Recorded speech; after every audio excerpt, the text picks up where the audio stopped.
कि मेरे हाथ में अगर एक 2000 रुपए का नोट हो और एक हाथ में 2 रुपए का सिक्का हो और अगर दोनों मेरे हाथ से गिर जाए, मुझे बताइए आवाज कौन करेगा, नोट या सिक्का? ऑफ कोर्स सिक्का। चिल्लर ही आवाज किया करते हैं, जब वैल्यू बढ़ जाती है तो ऐसी आवाजें नहीं होती।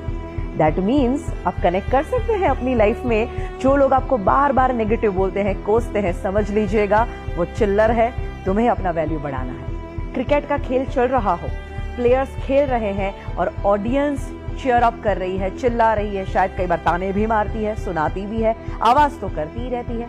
कोई भी खेल में आवाज कौन करता है? प्लेयर्स आवाज करते हैं कि ऑडियंस आवाज करती है?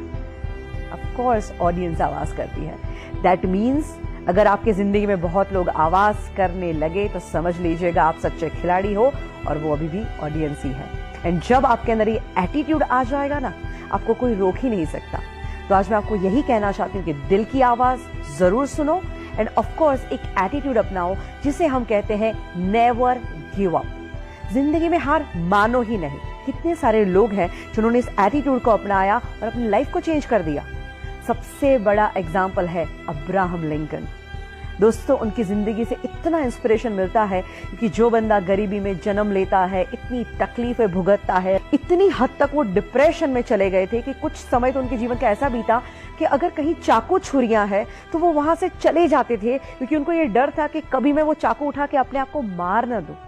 इस टाइप के डिप्रेशन में चले गए। उसके बाद बिजनेस में फेलियर के बाद जब वो पॉलिटिक्स में आए, वहां पे भी क्या हुआ? Continuously failures.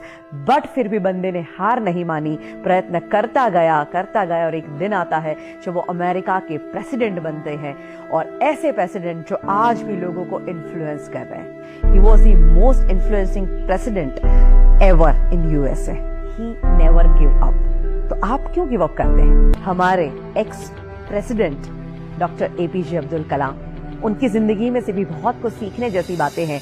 वो पायलट बनना चाहते थे और वो इंटरव्यू देने के लिए गए थे, और जब रिजल्ट आता है 9 लोग थे, 8 लोग सिलेक्ट हो जाते हैं और वो अकेले बंदे थे जो रिजेक्ट हो जाते हैं। इतना दुख होता है और उदास होकर वो एक कोने में चले जाते हैं और बैठे हैं, और वहीं से एक इंसान गुजरते हैं और वो उनको चेहरे से ही देख के कहते हैं कि बेटा तू क्यों इतना उदास है? ये कहते हैं कि मैं क्या करूं, आज मेरा इंटरव्यू था, 8 लोग सिलेक्ट हो गए और मैं अकेला रिजेक्ट हो गया। इससे बुरी बात क्या हो सकती है?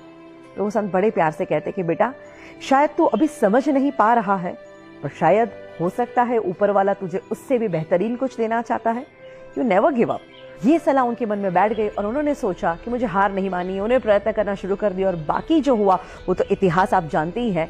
बड़ी घटना घटी जब उन्होंने as a president supersonic plane में ट्रैवल किया, और जब वो लैंड करते हैं वहाँ पे ढेर सारे पायलट थे जो उनको सैल्यूट कर रहे थे, उनको सलामी दे रहे थे, उनके पद को जो रिस्पेक्ट देते हैं। और सारे पायलट जब उनको सैल्यूट करते हैं तब उन्हें याद आता है कि अगर उस दिन मैं पायलट बन गया होता तो शायद आज का दिन मुझे नहीं मिलता।